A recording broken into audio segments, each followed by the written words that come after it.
আচ্ছা, আমার হাতে এটা হলো DJI ব্র্যান্ডের, এটা কিন্তু একটা RC DJI RC2 যাকে বলা হয়। তো এটা কিন্তু মানে সেই কঠিন একটা জিনিস।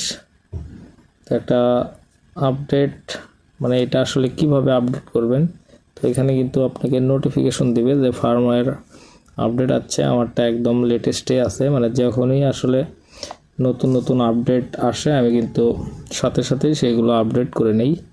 আর আপডেট করা একদমই কিন্তু ইজি। আপনার যদি লগ ইন করা থাকে জাস্ট এইখানে আসবেন, আসার পরে যে সেটিং আছে নিচে, সেটিংয়ে যে চেকিং ফর আপডেট, এটা অবশ্যই আপডেট করবেন। এটা আপডেট করলে আপনার একদম লেটেস্টে তারা আসলে কি কি ভার্সন মানে কি কি সফটওয়্যারের আপডেট করছে সব কিছু আপনারা এখানে দেখতে পারবেন। এগুলো চেক দিবেন। তো আমি কিন্তু মাঝে মধ্যেই কিন্তু এগুলো চেক দিই। তো আমারটা কিন্তু একদম মানে লেটেস্ট মোডে আছে। আচ্ছা, এটার ফাইলগুলো আসলে ট্রান্সফার করা যায় নাকি আমি জানি না। আচ্ছা, একটু ট্রাই করে দেখি।